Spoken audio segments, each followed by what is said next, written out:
Hello बच्चों, last class में हम लोग डिस्कशन कर रहे थे एवरेज स्पीड के बारे में। उसी बहाने हमने डिफरेंशिएशन के बारे में सीखना शुरू किया था और साथ में इंस्टेंटेनियस स्पीड को भी समझ चुके थे। अगर आप क्लास 12th में या 12th पास कर चुके हैं तो मैं समझूंगा कि डिफरेंशिएशन शब्द आप पहले सुने हुए होंगे और डिफरेंशिएशन के कई तरह के अलग अलग सवाल भी लगा चुके होंगे।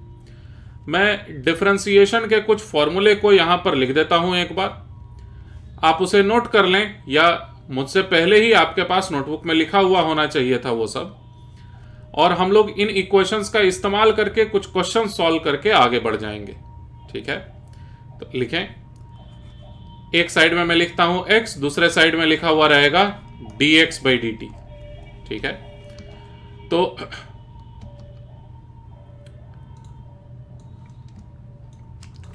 अगर x का वैल्यू लिखा हुआ है, मान लो हमने क्लास में ही सीख लिया था t² है अगर x का वैल्यू, तो ये डेफिनेटली 2t होगा dx/dt। ये तो हमने डिराइव किया था। अगर t³ होगा तो ये 3t² होना चाहिए था इसे। तो क्यों ना हम लोग एक फॉर्मूला ही लिख लें यहां पर जिसमें कि t⁴n को एक साथ ही समझ लिया जाए।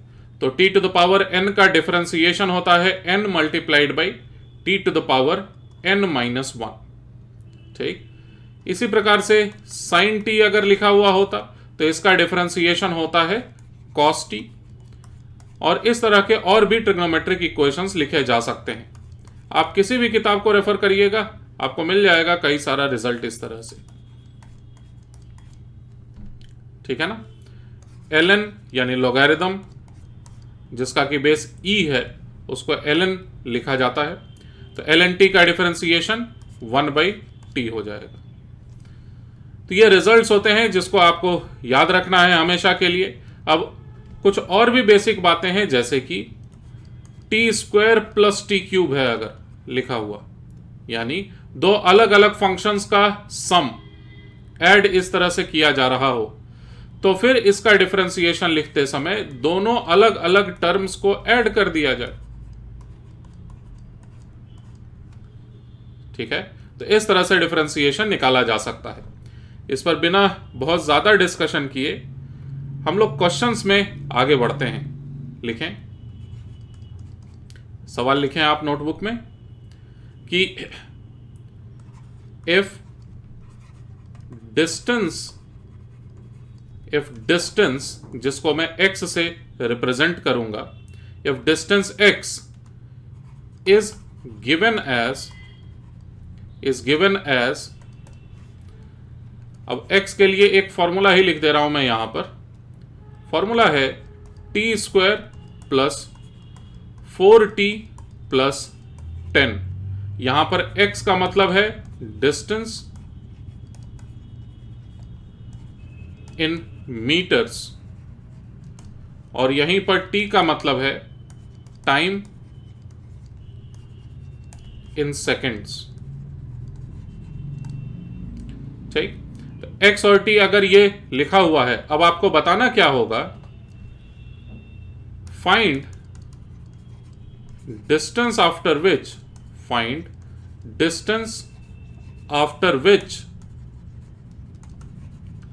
स्पीड बिकम्स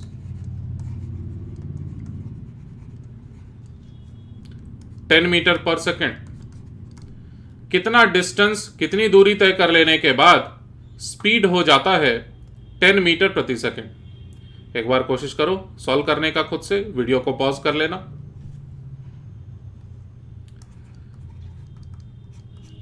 चलिए भाई, मुझे लगता है कि आप समझ गए होंगे इस बात को कि अगर लिखा हुआ है x² = t² + 4t + 10, तो इस डिस्टेंस के फॉर्मूले से तुरंत ही हम लोग dx/dt यानी कि स्पीड पता कर सकते हैं। यह दरअसल स्पीड ही है। तो स्पीड का वैल्यू जो निकल के आएगा वो है 2t यानी t² का डिफरेंशिएशन। ठीक है ना। अच्छा, 4t को अलग से क्या लिखा जा सकता है, ध्यान देना जरा। 4t को लिखा जा सकता है क्या, देखो, t + t + t + t, ऐसे लिख सकते हैं। तो ये 4 बार लिखे हुए टी का अलग अलग डिफरेंशिएशन 1 + 1 + 1 + 1 आ जाएगा। टी का डिफरेंशिएशन 1, t⁴n का फॉर्मूला लगा दीजिए आप, ठीक है। तो ये बना 4। और ये जो 10 लिखा हुआ है, 10 का डिफरेंशिएशन कैसे करेंगे? तो 10 को अलग से मैं बता दे रहा हूं, देखो, लेकिन ये अंतिम बार बता रहा हूं, ये आपको हमेशा याद रखना होगा। 10 को लिखा जा सकता है 1 + 1 + ऐसे करते करते 10 टाइम्स, और प्रत्येक 1 को लिखा जा सकता है t⁴0, ठीक है ना। और t⁴0 का डिफरेंशिएशन t⁴n वाले फॉर्मूले से 0 × t⁻⁻1, जो कि 0 हो गया। नेक्स्ट वाले के लिए भी 0 हो जाएगा, नेक्स्ट वाले के लिए भी 0 हो जाएगा। तो 10 का डिफरेंशिएशन, फाइनली आंसर निकल के आया हमारे पास 0 डिफरेंशिएशन। प्योर मैथमेटिकली मैं आपको बताया, 10 का बदलने का दर t के बदलने के साथ कुछ भी नहीं है। समझने की कोशिश करो। अगर कहीं लिखा हुआ है केवल 10, तो 10 में क्या बदलाव आएगा अगर t बदल रहा होगा? तो t के बदलने से 10 में कोई बदलाव नहीं आएगा, लेकिन t के बदलने से t² में बदलाव आएगा, t के बदलने से t में भी बदलाव आएगा, t के बदलने में 4t में भी बदलाव आएगा, लेकिन t के बदलने से 10 में कोई बदलाव नहीं आएगा। इस वजह से 10 का डिफरेंशिएशन 0 लिखा जाएगा। यहां पर अलग अलग तरह से समझाया मैं। तो फाइनली ये हमारे पास रिजल्ट आया कि 2t + 4 का ये रहा स्पीड। और सवाल में ऐसा कहा गया कि उस वक्त के बारे में बात करिए जिस वक्त स्पीड हो चुका है 10 मीटर प्रति सेकंड। तो 10 मीटर प्रति सेकंड के बराबर इसे कर दिया जाए। t का वैल्यू आया हमारे पास 3 सेकंड। 3 सेकंड के बाद ऐसा हुआ है, लेकिन सवाल में यह नहीं पूछा गया था कि कब ऐसा हुआ कि स्पीड 10 मीटर पर सेकंड है। सवाल में यह कहा गया उस वक्त डिस्टेंस ट्रेवल्ड बताएं। तो डिस्टेंस ट्रेवल्ड उस वक्त कैसे बताया जाएगा? यही वाला फॉर्मूला इस्तेमाल कर लेंगे। तो x का वैल्यू बना हमारे पास 3 का होल स्क्वायर प्लस 4 × 3 प्लस 10, 9 यहां पर, 12 यहां पर, 10 यहां पर, 31 मीटर। जब डिस्टेंस ट्रेवल्ड 31 मीटर रहा होगा उस वक्त की स्पीड है 10 मीटर पर सेकेंड। यही हमने सीखा। आगे बढ़े, ठीक। तो इस तरह के और भी अलग अलग तरह के क्वेश्चंस पॉसिबल है, बिल्कुल किया जा सकता है। और हम लोग एक नई चीज अब सीखने जा रहे हैं। टॉपिक लिखें आप, ग्राफिकल मीनिंग ऑफ डिफरेंशिएशन। यह समझना थोड़ा सा ज्यादा जरूरी है। ग्राफिकल मीनिंग ऑफ डिफरेंशिएशन, ठीक। डिफरेंशिएशन को किसी ग्राफ में कैसे समझा जा सकता है? अब ये किस चीज का ग्राफ है ये बताना पॉसिबल ही नहीं है। मैं किसी भी चीज का ग्राफ ले लूं, अगर उसमें हम लोग समझने की कोशिश करेंगे कि आखिर डिफरेंशिएशन ग्राफ में कैसे नजर आता है, ठीक। तो एकदम अलर्ट रहिए, जो मैं बोल रहा हूं उसको एकदम ध्यान से सुनिए। इसको समझ जाने के बाद कई अलग अलग तरह के क्वेश्चंस हमारे लिए बहुत ज्यादा आसान हो जाएंगे। मान लो यहां पर x लिखा हुआ है, यहां पर t लिखा हुआ है। मैं नाम तो ले लिया x और t, लेकिन ऐसा जरूरी नहीं है कि मैं x का मतलब डिस्टेंस ही बोल रहा हूं और t का मतलब टाइम ही बोल रहा हूं। ऐसा कुछ नहीं है। x का मतलब कुछ भी हो सकता है। x का मतलब टेम्परेचर भी हो सकता है, t का मतलब भी कुछ और हो सकता है, ठीक। मैं x का मतलब यह भी हो सकता है एक्टिव कोविड केसेस, और t का मतलब टाइम रहेगा। तो x का मतलब कुछ भी हो सकता है। हाँ, मन में तुमको जो समझना है समझ लो। हो सकता है डिस्टेंस भी हो, लेकिन x का वैल्यू कुछ भी हो सकता है। उसको मैं अगर प्लॉट कर दूं ग्राफ में, x का मतलब हो सकता है इंडिया और कोई दूसरे कंट्री के साथ अगर क्रिकेट मैच हो रहा है तो इंडिया का स्कोर क्या है उसको मैं x से रिप्रेजेंट कर रहा हूं। यह भी हो सकता है, कुछ भी है x का मतलब। और कोई एक रैंडमली ग्राफ मान लेते हैं। ग्राफ ऐसे करके गया, मान लीजिए ऐसे करके कोई एक ग्राफ है, ठीक।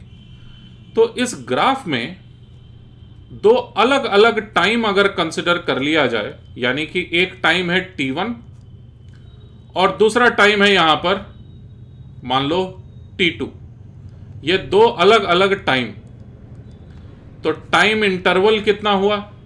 t2 minus t1। t1 वाले समय पर जो x का वैल्यू था वो था x1 और t2 वाले समय पर जो x का वैल्यू था वो था x2, मान लेते हैं ऐसा। और इन दोनों ही पॉइंट्स को हम लोग लिखते हैं, चलिए a पॉइंट यहां पर और ये वाला पॉइंट b पॉइंट है, ये दो पॉइंट्स। सबसे पहले एकदम इत्मीनान से जैसा मैं बनाया हूं वैसा ही डायग्राम आप नोटबुक में बना लें, ठीक।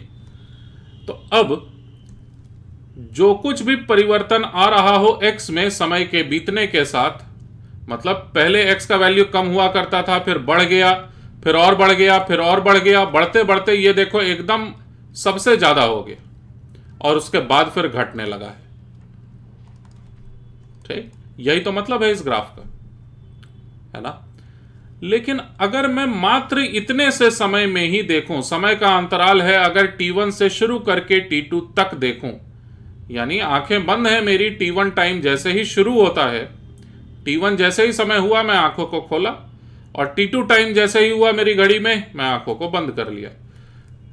तो चीजों को होते हुए मैं t1 से t2 तक अगर देखता हूं तो मुझे x1 से शुरू हो करके x2 तक बदलाव आते हुए मुझे दिखेगा x में।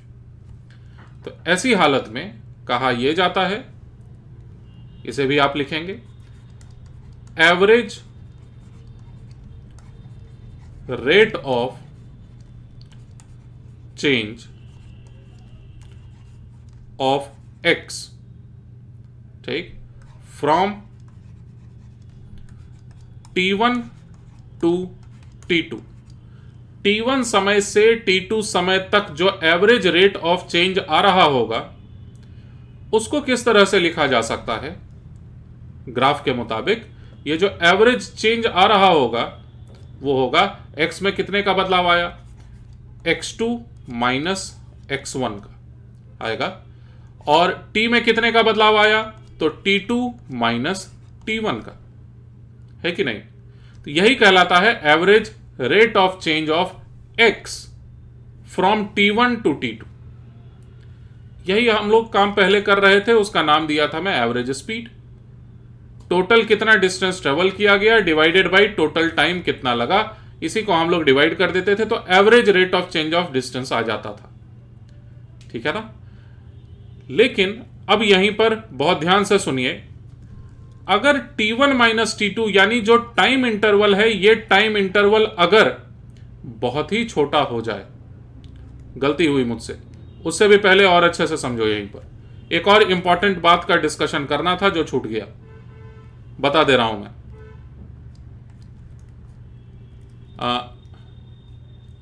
आप एक काम करें, एक दूसरा डायग्राम बना लें लगभग ऐसा ही, जिसमें हम लोग एक नई बात को सीख रहे होंगे यहीं पर, ठीक है ना। एक नया डायग्राम आप बना लीजिए और देखना ध्यान से, अगर मैं ए और बी पॉइंट्स को अगर ज्वाइन कर देता हूं कुछ ऐसे, ए और बी पॉइंट्स को ऐसे करके स्ट्रेट लाइन से बिल्कुल ज्वाइन कर दूं, इस स्ट्रेट लाइन को आगे भी खींचा जा सकता था इस तरह से, आई होप आप देख पा रहे होंगे कम से कम। इस तरह से अगर स्ट्रेट लाइन से ज्वाइन कर दिया जाए ए और बी पॉइंट्स को,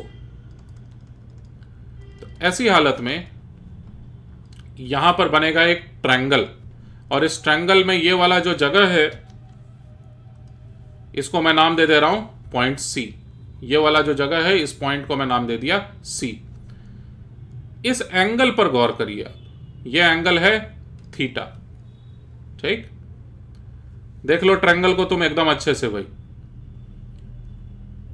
अब मुझे यह बताओ आप कि B से लेके C तक की दूरी आखिर कितनी है? ये डिस्टेंस आखिर कितना है? ये डिस्टेंस, तो ये डिस्टेंस तो हमें पता है, x2 माइनस x1 दिख रहा है सभी को।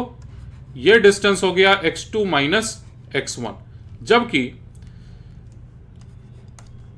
ये जो दूरी है यानी कि t में जो आया हुआ चेंज है उसको भी बताया जा सकता है t2 माइनस t1। एक अलग से डायग्राम बना करके आप इन दोनों चीजों को b से लेके c तक के डिस्टेंस को आप x2 माइनस x1 और a से लेके c तक के डिस्टेंस को आप t2 माइनस t1 जरूर दिखा दें, साथ में ये एंगल थीटा भी दिखाएं।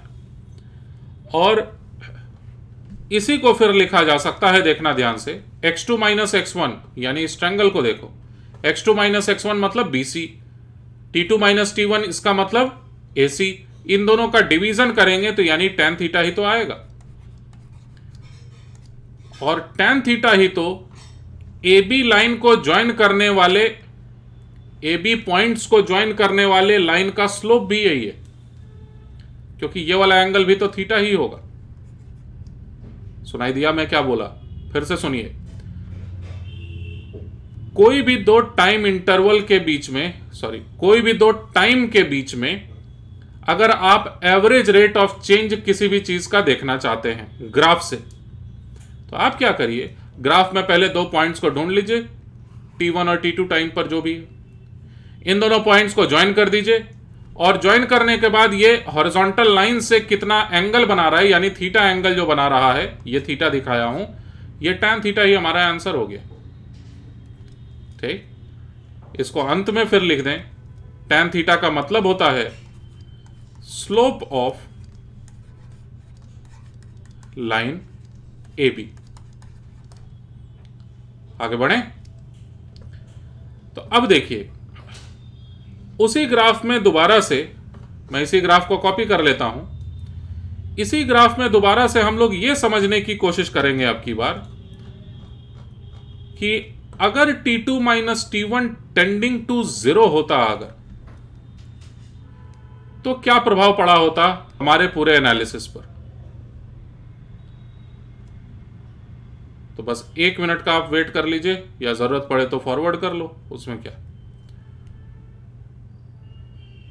ये B पॉइंट माना हुआ था मैं, और इस तरह से दिखाया था t1, इस तरह से दिखाया था t2, बस इतने का ही जरूरत है जानने का।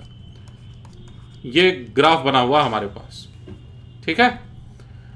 मैं ये समझाने की कोशिश कर रहा हूं अब की बार कि अगर t1 और t2 के बीच में बनने वाला ये जो गैप है, ये गैप अगर काफी कम हो जाए, तभी तो हम लोग एवरेज से इंस्टेंटेनियस तक पहुंचेंगे, जो हम लोग लास्ट क्लास में जस्ट सीखे थे।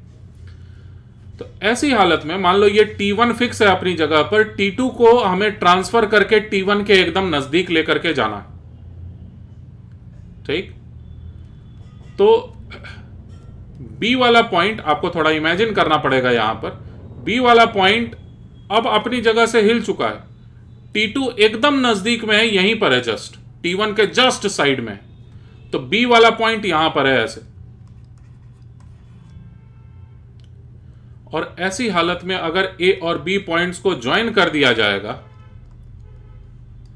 तो निकल के आने वाला स्लोप लाइन का, कौन से लाइन का? AB लाइन का।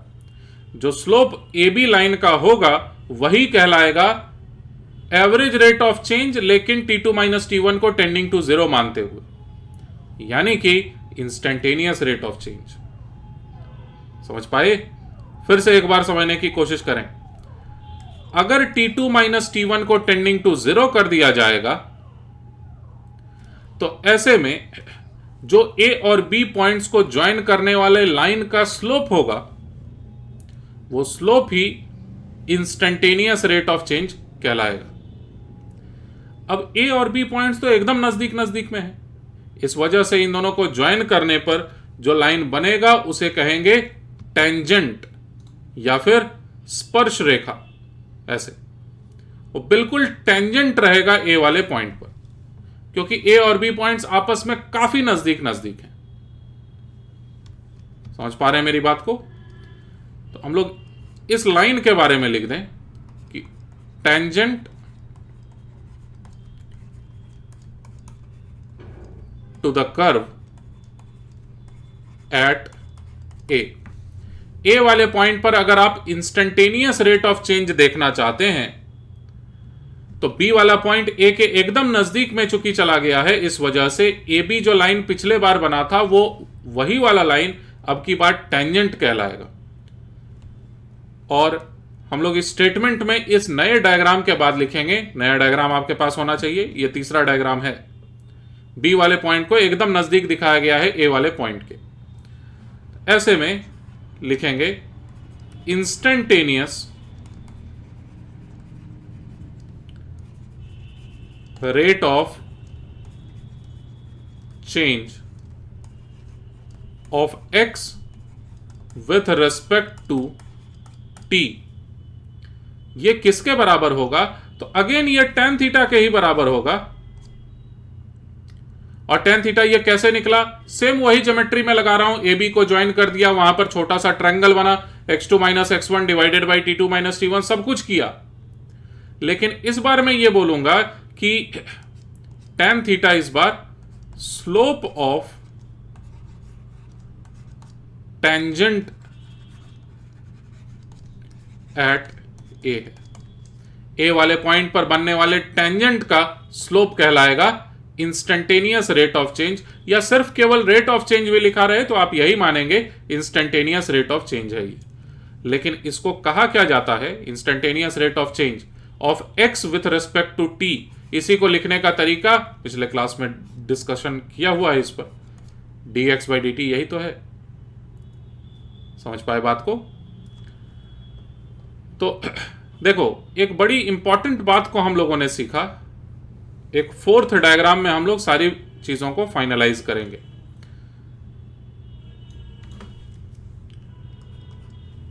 मैं x और t के टर्म्स में सारी चीजों को कर रहा हूं। ये x है और ये t है। अगर तो कोई भी रैंडम सा ग्राफ मैं इस तरह से अगर ड्रॉ कर दूं, तो कोई एक पॉइंट यहां पर अगर मान लिया जाए, इस टाइम पर मैं जानना चाहता हूं, टाइम t पर अगर मैं जानना चाहता हूं कि डिफरेंशिएशन कितना होगा x का, या पॉजिटिव होगा कि नेगेटिव होगा कि जीरो होगा, इस टाइम t1 पर मैं जानना चाहता हूं। कैसे पता करें? हमें क्या करना होगा, इसी पॉइंट पर जो अभी सीखे हैं उसी को फिर से बता रहा हूं मैं, ताकि अच्छे से दिमाग में सेट हो जाए बात। इसी पॉइंट पर हमें क्या ड्रॉ करना होगा? बोलो, एक टेंजेंट। इस तरह से ऐसे करके ये रहेगा एक टेंजेंट, ठीक है। और इस टेंजेंट का कितना एंगल बन रहा होगा, ये एंगल अल्फा, ये हमें ढूंढना होगा। और tan अल्फा ही रहेगा t1 टाइम पर x का डिफरेंशिएशन। यही हम लोग सीखे अभी। और देख के बताओ, tan अल्फा का वैल्यू देखने से लग रहा है 45 डिग्री या 30 डिग्री ऐसा कुछ रहा होगा। तो dx बाई dt यहां पर देखेंगे अगर, तो ये ग्रेटर देन 0 आएगा। मानते हैं इस बात को? अच्छा, ठीक वैसे ही अगर मैं अंदाजे से एक पॉइंट यहां पर ले लूं, जो कि है मान लो B वाला पॉइंट,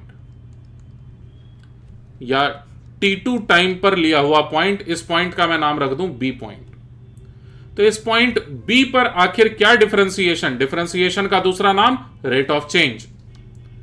तो B वाले पॉइंट पर डिफरेंशिएशन कितना होगा, यह भी पता करने के लिए आपको एक टेंजेंट ड्रॉ करना होगा। टेंजेंट ड्रॉ करने की कोशिश कर रहा हूं मैं। ऐसे बनेगा शायद यहां पर टेंजेंट। और इस बार जैसा कि आप देख सकते हैं, जो B वाले पॉइंट पर बनने वाला टेंजेंट है, वो टेंजेंट और आगे अगर एक्सटेंड कर दें तो ये एंगल जो बना रहा है beta, this beta angle is greater than 90 degree, जिस कारण से tan बीटा का वैल्यू नेगेटिव आएगा। तो इस A पॉइंट पर भले ही dx बाई dt पॉजिटिव आया था, अब की बार ये dx बाई dt नेगेटिव आएगा। समझ पा रहे हैं बात को? कैसे हम लोग डिफरेंशिएशन का अंदाजा लगा रहे हैं कि पॉजिटिव है कि नेगेटिव? उस पॉइंट पर टेंजेंट ड्रॉ किया और टेंजेंट का कितना स्लोप है ये बार बार हम लोग ढूंढ रहे हैं। तो स्लोप यहां पर देखने से समझ में आ रहा है हमें कि बीटा का वैल्यू ग्रेटर देन 90 डिग्री है। ये तो एकदम हुआ प्योर मैथमेटिक्स के तरीके से समझने का। अब मैं दूसरे तरह से बताने की कोशिश करता हूं। देखिए, मान लीजिए कि कोई भी चीज है, इंडिया का स्कोर है, ये इंडिया का स्कोर घट नहीं सकता क्रिकेट मैच में, तो इंडिया का स्कोर मत मानो, तुम मान लो कि x का मतलब है टेम्परेचर, ये बेस्ट है। x का मतलब मान लो तुम कि टेम्परेचर है और t का मतलब है टाइम। अभी एग्जाम्पल भी सीखेंगे इसका। तो टेम्परेचर समय के बीतने के साथ ये देखिए लगातार बढ़ते जा रहा है, ये समय के बीतने के साथ बढ़ रहा है टेम्परेचर, इसी कारण से dx/dt यहां पर पॉजिटिव है।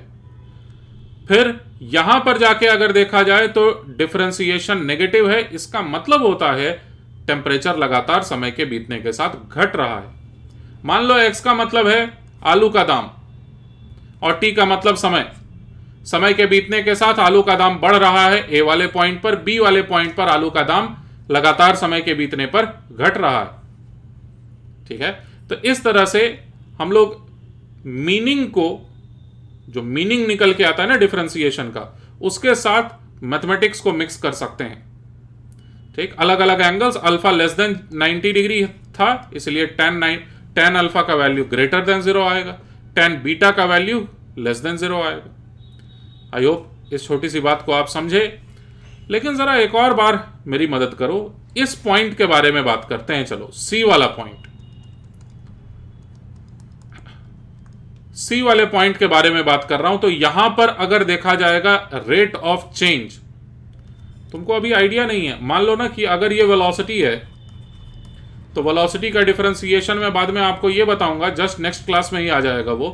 वेलोसिटी का डिफरेंशिएशन में आपको बताऊंगा कि एक्सेलरेशन होता है, और ग्राफ से हम लोग वेलोसिटी के ग्राफ को देख करके एक्सेलरेशन तक पहुंच जा पा रहे होंगे, है ना।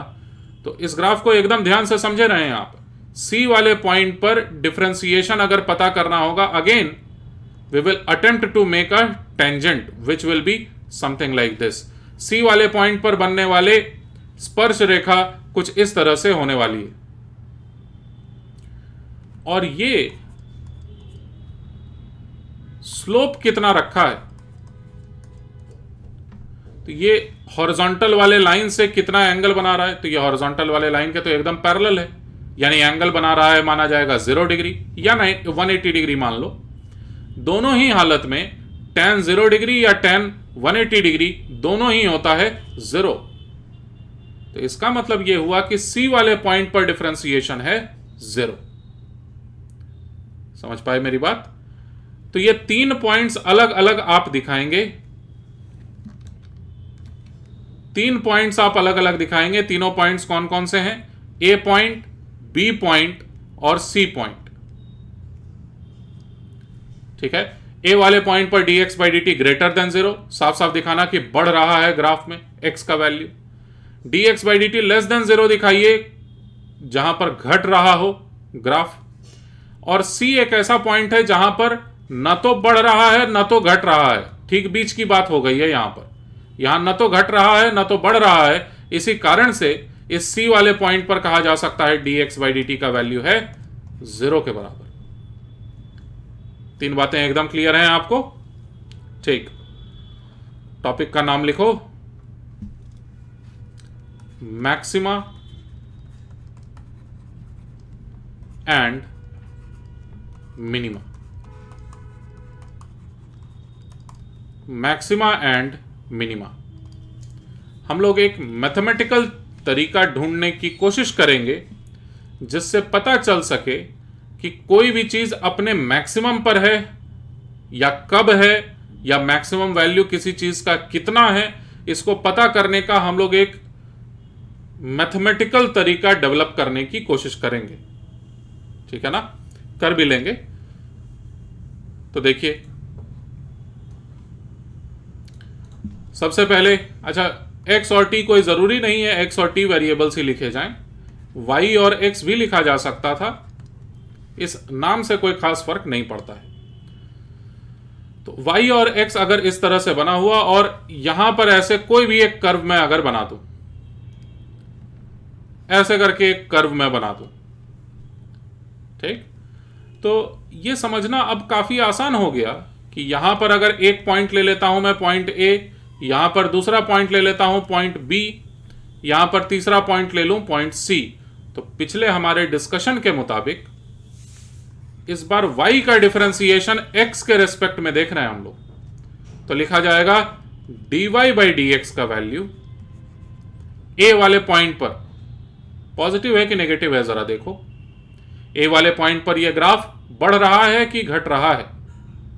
तो चूंकि यह ग्राफ बढ़ रहा है इस वजह से dy by D x positive आएगा। सी वाले पॉइंट पर देखें तो dy बाई डी एक्स का वैल्यू लेस देन 0 आएगा। लेकिन खास इस बी वाले पॉइंट पर अगर देखोगे, जैसा कि हुआ था ना यहां पर जो हुआ था, वही चीज को मैं यहां पर फिर से रिपीट कर रहा हूं। बी वाले पॉइंट पर अगर आप देखोगे, आप क्या पाओगे? dy बाई डी एक्स का वैल्यू बराबर है 0 के। क्यों ऐसा हुआ? वहां पर टेंजेंट बनाइए आप और टेंजेंट को ढूंढिए कि एक्स एक्सिस से कितना एंगल बना रहा है। 0 डिग्री आएगा, tan 0 डिग्री 0 होता है। समझ सके? इसी को समझने का अब मैं कोई मैथमेटिक्स यूज नहीं करूंगा, बस बातचीत कर रहा हूं इसी बात को समझाने के लिए। ठीक है ना? मान लीजिए कोई भी चीज मैक्सिमम है। अब की बार पेट्रोल का दाम ले लो तुम, ठीक ना? पेट्रोल का दाम आज मैक्सिमम है। इसका मतलब यह हुआ कि आज पेट्रोल का दाम बढ़ नहीं रहा है। समझो तुम, आज के पहले बढ़ रहा था, आज के बाद घटेगा, लेकिन आज ना तो घट रहा है ना तो बढ़ रहा है, तभी कहलाएगा कि आज पेट्रोल का दाम मैक्सिमम है ना?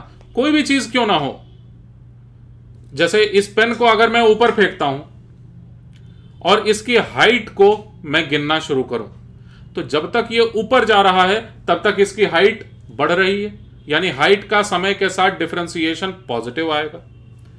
जब ये इस पेन ऊपर से नीचे लौट रहा होगा तो हाइट घट रही होगी, हाइट का डिफरेंशिएशन समय के रेस्पेक्ट में नेगेटिव आएगा। लेकिन जब हाइट का वैल्यू मैक्सिमम होगा, यानी ज्यादा से ज्यादा ऊंचा पहुंच चुका होगा अगर ये पेन, उस वक्त ना तो ये ऊपर जा रहा है ना तो ये नीचे जा रहा है, यानी इसकी हाइट का डिफरेंशिएशन यानी हाइट का रेट ऑफ चेंज वो 0 के बराबर होगा। ना तो हाइट बढ़ रहा है ना तो हाइट घट रहा है।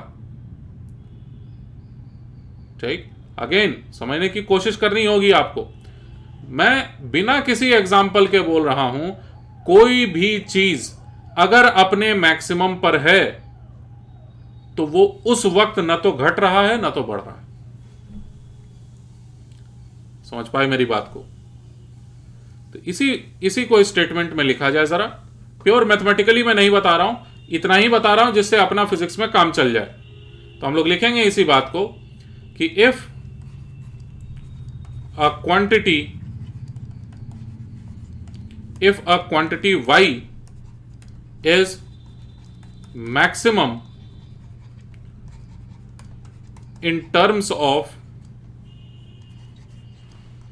x, अगर x के टर्म्स में कोई चीज लिखा हुआ है y और y अपने मैक्सिमम पर अगर है, देन एट दिस पॉइंट, तो इस वक्त क्या होगा? dy बाई डी एक्स का वैल्यू होना चाहिए, dy बाई डी एक्स का वैल्यू होना चाहिए 0। चलो इसका उल्टा सोचते हैं। मान लो मैं ये कहता हूं कि पेट्रोल का दाम आज मैक्सिमम है और बढ़ रहा है। यही बोल रहा हूं ना मैं कि मैक्सिमम अगर होगा तो बढ़ नहीं सकता ना तो घट सकता है। चलो मान लेते हैं कि पेट्रोल का दाम मैक्सिमम है और बढ़ रहा है।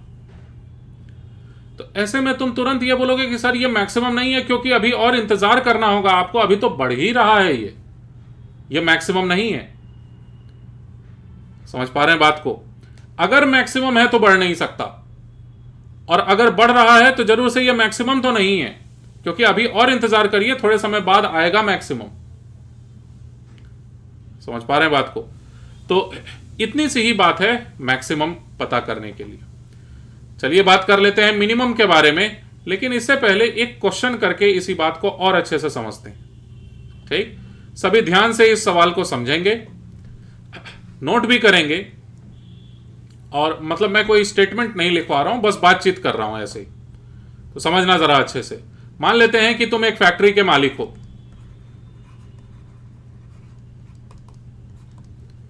जिस फैक्ट्री में क्या होता है कि चॉकलेट बनता है,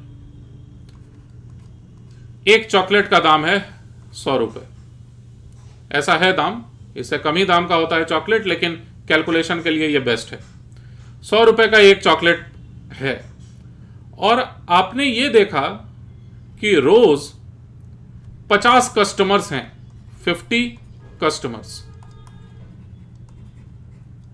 एवरी डे। तो बताइए टोटल आपको डेली इनकम कितना हो जाएगा?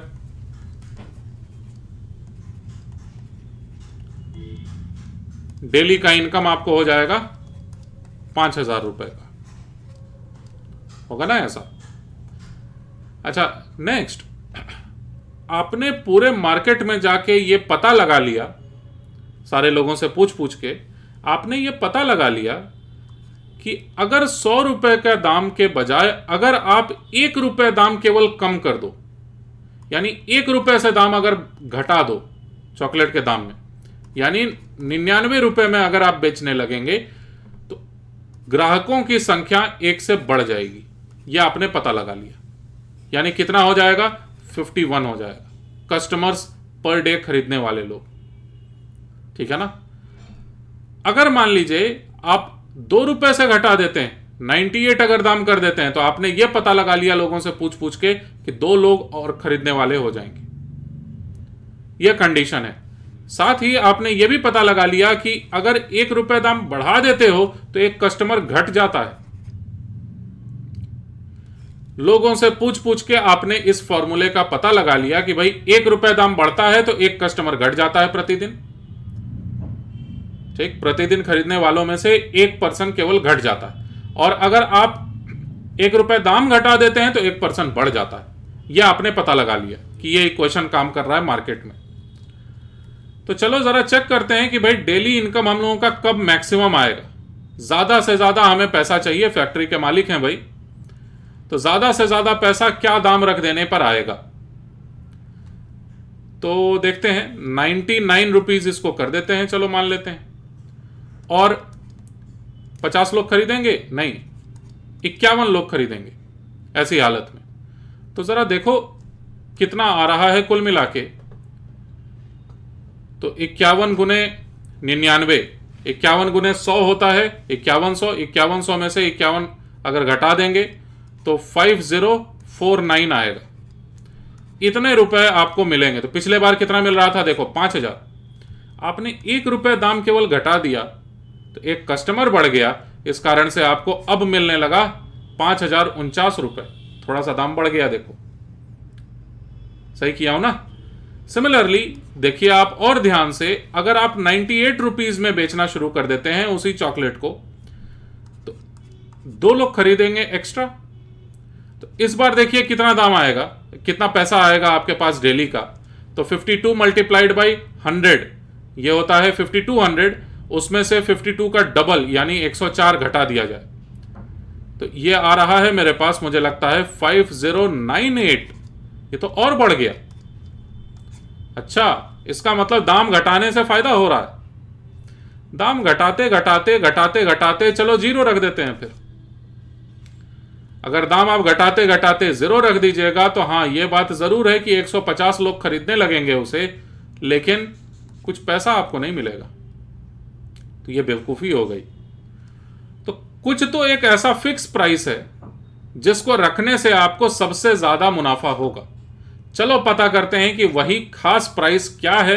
इसी बहाने हम लोग मैक्सिमा मिनिमा के एक बहुत ही गजब के कंसेप्ट को सीख जाएंगे, ठीक है ना? तो let price gets reduced by x. मान लेते हैं कि आपने कितना दाम घटा दिया, तो 100 रुपए से x रुपए दाम घटा दिया आपने।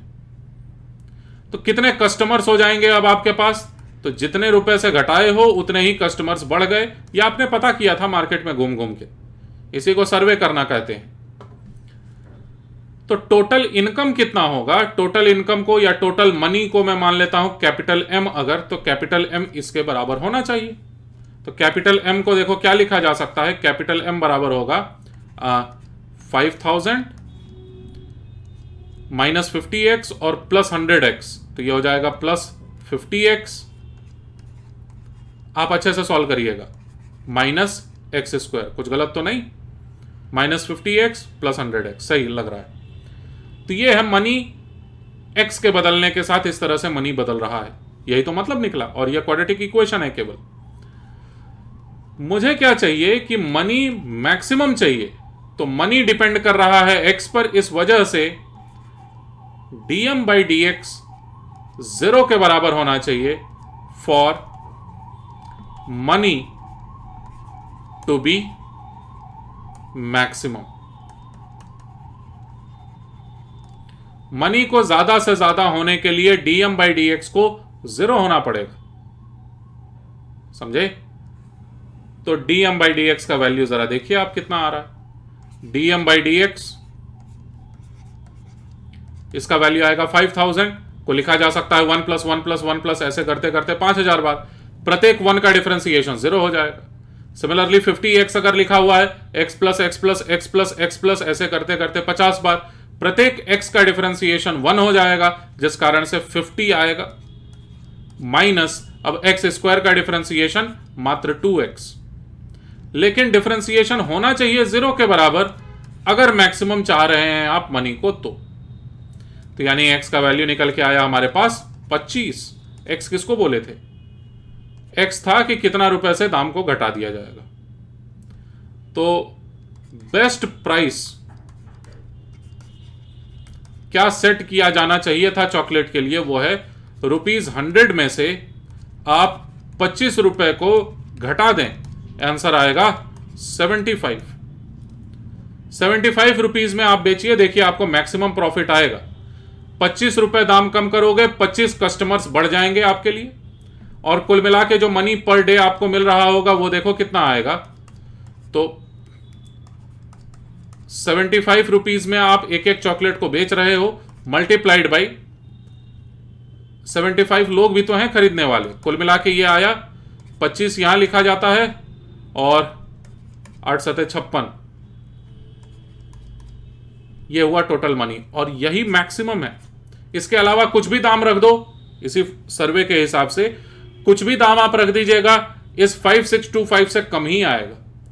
तो इस छोटे से एग्जाम्पल से मैं आपको यह भी सिखाना चाह रहा हूं कि जो मैथमेटिक्स के कंसेप्ट्स हैं वो सिर्फ मैथमेटिक्स और फिजिक्स में ही नहीं, हमारे रियल लाइफ में एग्जिस्ट करते हैं। ठीक है, तो ये मैक्सिमा का एक कंसेप्ट था। इसी बात पर मिनिमा के बारे में बात कर लेते हैं एक बार, और देखते हैं वो क्या रखा है अपने पास हमारे सीखने के लिए। देखें,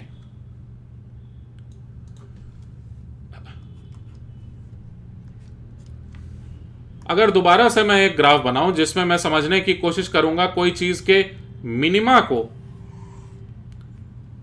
है ना, अगर ऐसा कुछ ग्राफ बना हुआ है तो ध्यान से देखें। ये x1 वैल्यू है, उसे फर्क नहीं पड़ता, 3-4 पॉइंट्स ले लेते हैं बस। आप भी यही करेंगे, आपको डायग्राम बनाना बहुत ज्यादा जरूरी है। ये a वाला पॉइंट है, ये b वाला पॉइंट है, और ये c वाला पॉइंट है। 3 पॉइंट्स ले लिए, तीनों पॉइंट्स पर अलग अलग मैं लिखना चाहता हूं dy/dx पॉजिटिव है कि नेगेटिव, जरा देख के बताओ। dy/dx ए वाले पॉइंट पर पॉजिटिव कि नेगेटिव? तो ये पॉजिटिव है, नहीं नहीं नहीं, घट रहा है ना ग्राफ। देखिए ध्यान से, लगातार कोई चीज घट रहा है। c वाले पॉइंट पर देखें, dy/dx का वैल्यू ये यहां पर बढ़ रहा है, y का वैल्यू लगातार c वाले पॉइंट के नजदीक में बढ़ रहा है। जबकि b वाले पॉइंट पर अगर आप देखेंगे, स्लोप बनाइए ऐसे करके, सॉरी टेंजेंट बनाइए ऐसे करके, उस टेंजेंट का स्लोप देखिएगा 0 आएगा, dy/dx का वैल्यू 0 के बराबर, और यही पॉइंट कहलाता है मिनिमम। तो हमने तो यह सीख लिया अब कि मैक्सिमा हो चाहे मिनिमा हो, इवन फॉर मिनिमम, मिनिमम होने के समय भी dy/dx का वैल्यू होता है 0 के बराबर। याद रहेगा हमेशा, चाहे कोई भी चीज मैक्सिमम हो चाहे मिनिमम हो, उसका डिफरेंशिएशन होता है 0 के बराबर, जब वो मैक्सिमम है तब। एक और सिंपल से एग्जांपल से मैं इस बात को बताने की कोशिश करता हूं। मान लो कैपिटल टी का मतलब रहेगा टेम्परेचर,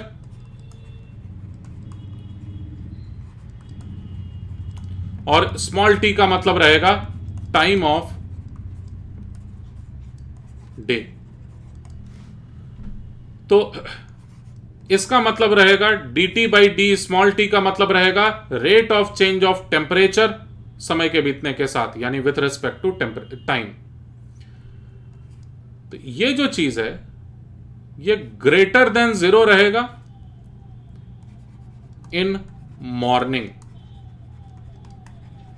सुबह में 8 बजे के लगभग, 8 AM के लगभग में अगर देखा जाए तो लगातार बाहर में निकलोगे तो टेम्परेचर बढ़ रहा होता है। सुबह के ठंड से दोपहर के गर्मी की ओर हम लोग बढ़ रहे होंगे तो टेम्परेचर लगातार बढ़ रहा होगा। तो कहा यह जाएगा कि टेम्परेचर का डिफरेंशिएशन समय के साथ ग्रेटर देन 0 आएगा, लेकिन यही चीज लेस देन 0 होगा इन इवनिंग। यह ठंडा हो रहा होगा, लगभग 5 बजे की बात कर रहा हूं शाम में, समझे बात को। और यही डिफरेंशिएशन 0 के बराबर आएगा ठीक दोपहर में 2 बजे या 2:30 बजे के लगभग में अप्रोक्सीमेटली। कभी तो ये 0 के बराबर आएगा। उस वक्त क्या होगा, इस खास मोमेंट पर क्या होगा, temperature is maximum, temperature is maximum. ये लगभग 2 PM पर होगा शायद। तो बस इतनी सी बात है कि कोई भी चीज मैक्सिमम होता है तो उसके पहले वो बढ़ रहा होता है, उसके बाद घट रहा होता है, लेकिन जब मैक्सिमम है उस वक्त ना तो घट रहा होता है ना तो बढ़ रहा होता है। यही खास बात मिनिमम के साथ भी, ठीक। मिनिमम में भी डिफरेंशिएशन होना ही चाहिए 0 के बराबर। अब थोड़ा कठिन चीज बताने की कोशिश कर रहा हूं मैं, डिफिकल्ट है जो मैं बताने जा रहा हूं। अब की बार मैं ये समझाने की कोशिश कर रहा हूं इस बार कि आखिर कैसे पता चलेगा कि m, ये जो m लिखा हुआ है ये मैक्सिमम है कि मिनिमम है, ये कैसे पता किया जाए। तो ये पता करने का उससे भी जबरदस्त तरीका है। एक देखो, डिफरेंशिएशन को 0 के बराबर कर दिए हमने, x का वैल्यू निकाल लिया, y का वैल्यू निकाल लिया, जो भी निकालना था निकाल लिए, लेकिन ये कैसे पता करें कि डिफरेंशिएशन के 0 होते समय आखिर मैक्सिमम आएगा कोई चीज या फिर मिनिमम आएगा, ये कैसे पता करें, उसका मैं तरीका बता रहा हूं। एकदम ध्यान से सुनना। एक ही ग्राफ बनाया जहां पर एक बार मैक्सिमम भी है एक बार मिनिमम भी है। कई पॉइंट्स लेते हैं। ए पॉइंट यहां पर dy by D x greater than 0 ए वाले पॉइंट पर, बी वाले पॉइंट पर dy बाई डी एक्स बोलो इक्वल टू 0, ये बी वाला पॉइंट है। सी वाले पॉइंट पर देखें dy by D x less than 0, D वाले पॉइंट पर जहां पर मिनिमा आया है, डी वाले पॉइंट पर dy by D X equal to 0, and finally E वाले पॉइंट पर dy बाई डी एक्स का वैल्यू ग्रेटर देन 0 आएगा। अलग अलग जगह पर देख लिया हम लोग, केवल बढ़ रहा है ग्राफ की घट रहा है, इससे अंदाजा लग जाएगा हमें। अब जब मैक्सिमा आता है, मैक्सिमा पर फोकस करिए, यानी कि बी वाले पॉइंट पर, नियर मैक्सिमा, बी वाले पॉइंट के नजदीक में सोचें आप, सिर्फ बी वाले पॉइंट पर फोकस करो। बी के जस्ट पहले यानी ए की ओर बढ़ रहा था y, यानी dy by D x greater than 0 था, फिर 0 हो गया और फिर नेगेटिव हो गया dy बाई डी एक्स। मैं b वाले पॉइंट के नजदीक में जस्ट पीछे और जस्ट आगे dy बाई डी एक्स का चर्चा कर रहा हूं।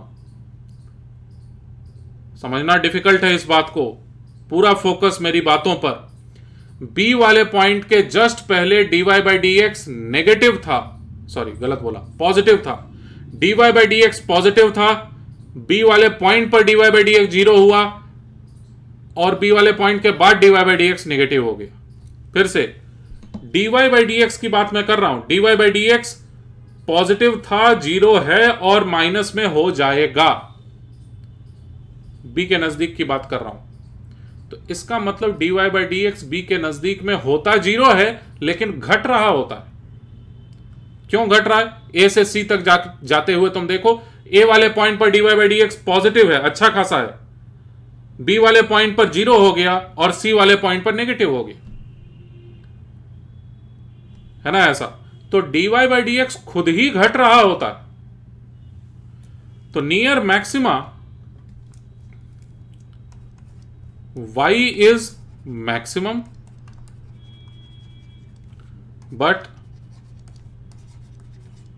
dy by D X is decreasing.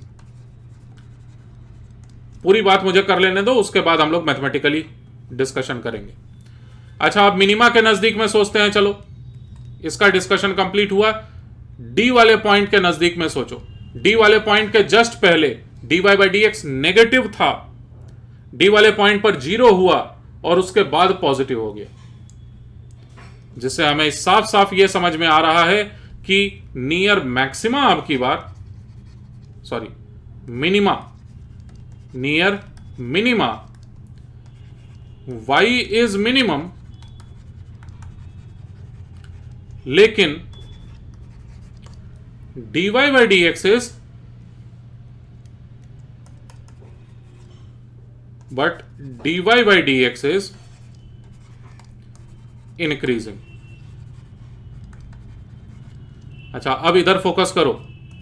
कोई भी चीज घट रहा है तो उसका डिफरेंशिएशन नेगेटिव होता है। कोई भी चीज घट रहा है तो जो चीज है उसका डिफरेंशिएशन, मैं कौन से चीज की बात कर रहा हूं? dy बाई डी एक्स की बात कर रहा हूं। dy बाई डी एक्स घट रहा है, इसको कैसे लिखेंगे मैथमेटिकली? इसको लिखने का तरीका differentiation of dy by D x, ये लेस देन जीरो होना चाहिए। जबकि dy बाई डी एक्स बढ़ रहा है, इसको कैसे मैथमेटिकली लिखा जाए? कोई भी चीज जब बढ़ रहा होता है उसका डिफरेंशिएशन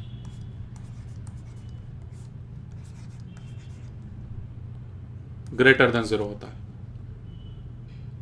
समझ पाए? तो एक बार फाइनली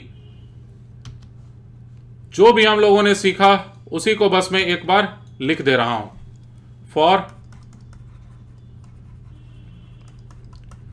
मैक्सिमा और फिर for minima,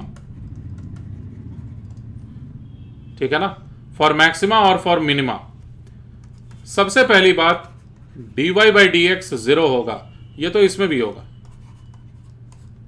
dy by D X का वैल्यू जीरो होगा, लेकिन डिफरेंशिएशन जो dy बाई डी एक्स लिखे हैं उसका भी डिफरेंशिएशन, इसको लिखने का तरीका है d2y by D x two. इसको स्क्वायर मैं नहीं पढ़ता क्योंकि ये होल स्क्वायर है नहीं, है ना? ये डबल डिफरेंशिएशन है, ये d2y by D x to है। और अभी हम लोगों ने यही सीखा कि ये डिफरेंशिएशन का भी डिफरेंशिएशन है अगर, तो this must be less than zero maximum के लिए। और डबल डिफरेंशिएशन जो था वही, यानी कि d2y by D x two, ये ग्रेटर देन जीरो होता है मिनिमम के लिए, याद रहेगा। चलो वही चॉकलेट के फैक्ट्री में चलते हैं और उसके बाद हम लोग ये समझने की कोशिश करते हैं कि आखिर जो हम लोगों ने x का वैल्यू 25 निकाला था वो मैक्सिमम देने वाला चीज था कि मिनिमम, उसी से समझ में आ जाएगा सब कुछ। क्वाड्रेटिक इक्वेशन बना हुआ था हमारे पास 5000 plus 50x minus x square, यही बना था इक्वेशन हमारे पास। देखिए dm बाई डी एक्स, इसका वैल्यू आया हमारे पास 50 माइनस 2x, निकाल चुके थे। अब इसका भी डिफरेंशिएशन अगर करेंगे d2m by D x to अगर करेंगे तो देखो -2 आ रहा है। तो ये नेगेटिव होना अपने आप में साबित करता है कि जो हमने निकाला है वो मैक्सिमम है कि मिनिमम, तो मैक्सिमम है। लिख दें यहीं पर the negative value signifies maxima occurs at x equals to 25। अगर मान लो यहां पर x में कुछ बचा हुआ रह गया होता ना, यानी x यहां पर लिखा हुआ होता, तो x में हम लोग सब्सटीट्यूट करते क्या चीज, 25। यहां पर x कहीं है ही नहीं, तो सब्सटीट्यूट करने के बावजूद भी माइनस में ही रहेगा ये। तो नेगेटिव आना अपने आप में साबित करता है कि जो हमने मैक्सिमम, जो हमने वैल्यू निकाला है वो मैक्सिमम है। समझ सके इस बात को? इस तरह के कई सारे कंसेप्ट्स को हम लोग एक साथ इस्तेमाल कर रहे होंगे जब फिजिक्स फुल स्पीड में शुरू हो चुका होगा। तो ऐसे जितने छोटी छोटी बातें हैं उन सभी को आप नोटबुक में लिखे हुए रहें प्रॉपरली, और अच्छे से रटे हुए भी रहें। ठीक है, कई बार ऐसा होता है कि 2-3 बार हम लोग रट लेते हैं और कुछ और क्वेश्चंस जब हम लोग सॉल्व करते हैं तो हमें क्लियरली समझ में आना शुरू होता है। तो अगर नहीं भी समझ में आया हो कोई बात नहीं, आप सारी बातों को एक जगह नोटेड रखिए, और कुछ और क्वेश्चंस जब हम लोग कर रहे होंगे तो एकदम अच्छे से आपको बातें समझ में आ जाएंगी। ठीक, नेक्स्ट वीडियो लेक्चर से हम लोग बात करना प्रॉपरली एकदम अच्छे से शुरू करेंगे रेस्ट एंड मोशन में ही डिस्प्लेसमेंट, उसी के साथ साथ थोड़ा सा और वेक्टर्स भी सीख लेंगे। डिस्प्लेसमेंट, उसके आगे आएगा एवरेज वेलोसिटी, फिर इंस्टेंटेनियस वेलोसिटी, फिर एक्सेलरेशन। इन सारी बातों को सीखने के बाद हम लोग फिर first equation of motion, second equation of motion etcetera इस रास्ते आगे बढ़ेंगे। ठीक है ना? See you in next video lecture.